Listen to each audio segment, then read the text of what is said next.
이 문제는요, 전형적인 문제에 속하는 건 맞아요.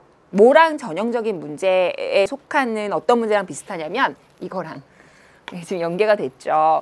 이 문제가 저는 지금 이 문제가 지금 떠오르거든요, 사실. 제가 여러분한테 풀어줬던 그것도 이제 기억이 좀 나는데 수능 완성에서만 볼 수 있는 문제는 아니었어요. 그러니까 이 문제 스타일 자체가요. 여러분 지금 수능 완성 펴고 같이 보고 계시죠?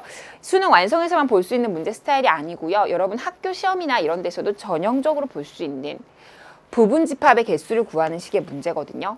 어떤 부분이 비슷했는지는 제가 가면서 말씀을 드릴 건데, 그런데 27번 문제는요. 여러분이 느끼기에는 조금 더 어렵게 느꼈을 겁니다. 왜냐면요. 요 앞부분 세팅이 조금 더 어려워요. 요거에 비하면. 같이 한번 볼까요? 전체 집합이 있고요. 두 부분 집합을 A, B라고 할 때 합하면 X고요. 교집합이 요거 X라고 주어졌어요. 그러면 우선 요런 조건은 사실 좀 쉬워요. X랑 A라는 집합을 합했더니 X가 나왔다는 거는 합해서 X가 나왔다는 건 X가 훨씬 더 A보다 범위가 넓은 범위에 있다는 거거든요. 즉 A보다는 X가 더 넓은 범위에 있어. 즉 A를 X가 포함하고 있어. 지금 이 얘기예요. 여기까지 되시죠? 됐어요. 그 다음 요거 보시면요. 요건 간단히 되는데 이제 요게 문제인데 이걸 잘 보세요. 이거를 이쪽으로 와서 볼게요.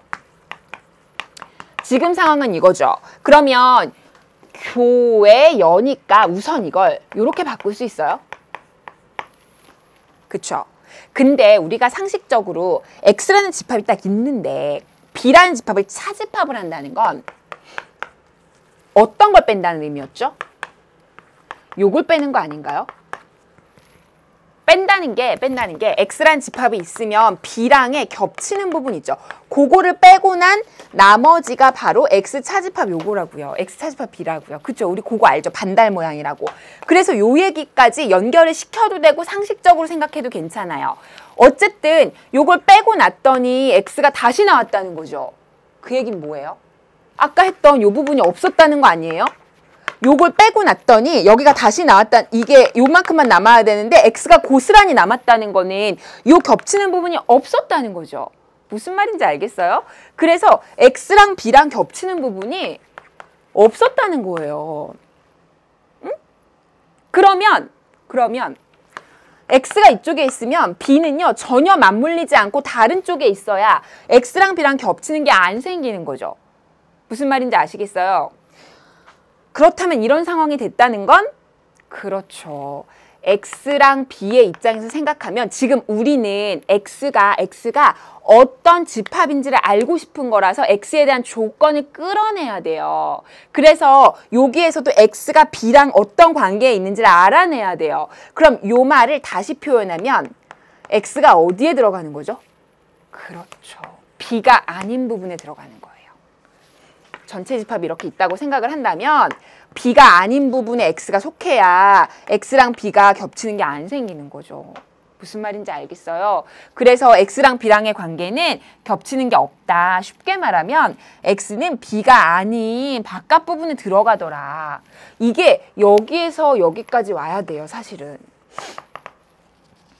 무슨 말인지 알겠어요? 근데 이게 이제 이런 자연스러운 흐름을 타고 오면 좋은데 여러분이 이게 좀 쉽지가 않았을 겁니다.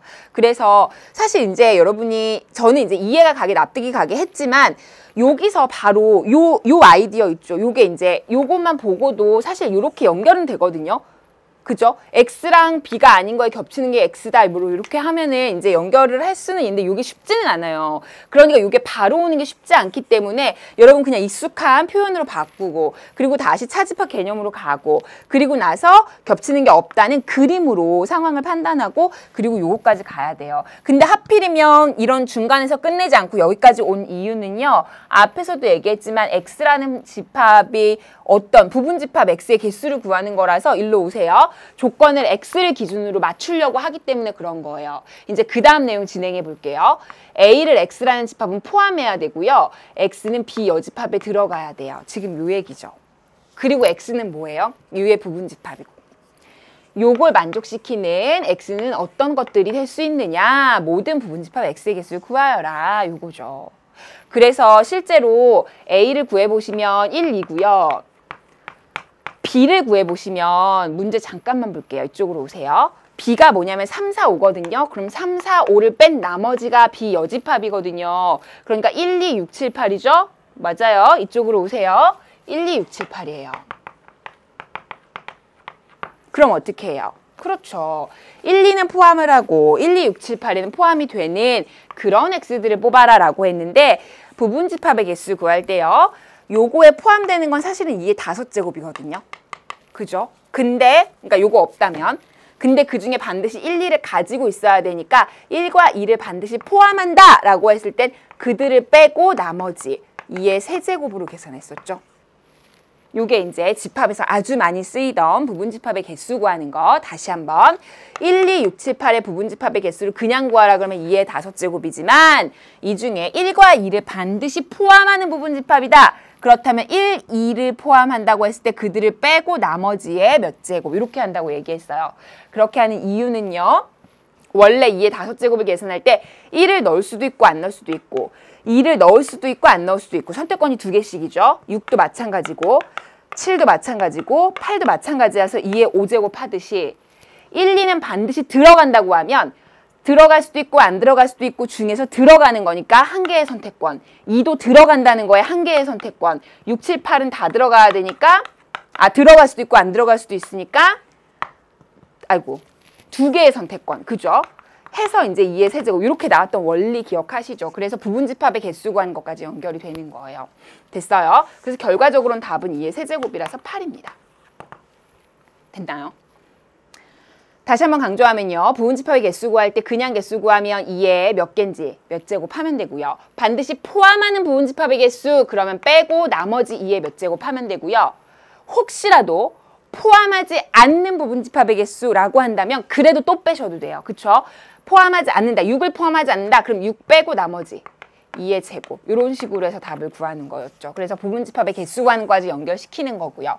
이 문제는 요거 끌어내는 게 좀 쉽지 않은 문제였고 수능 완성 문제 보시면요. 요거보다는 요 뒷부분 해결하는 게 훨씬 쉬워요. 그러니까 요 시까지 끌어내고 나면 요게 전형적인 문제 흐름이에요. 사실 요건 내신에서도 많이 했을 거예요. 그래서 요거는 여러분이 부분집합 개수 구할 때 대표 유형이고요. 지금 이 문제가 어려운 이유는요. 요 앞부분을 해결하는 게 좀 쉽지 않았다는 거예요. 수능 완성에 나온 문제와 비교하면서 보시면 훨씬 도움 많이 될 겁니다. 아시겠죠? 자, 연계교재 펴놓고 지금 같이 보면서 가시는 거예요. 자, 그 다음 이제 넘어가 보도록 하겠습니다. 자, 우리는 28번으로 가볼게요.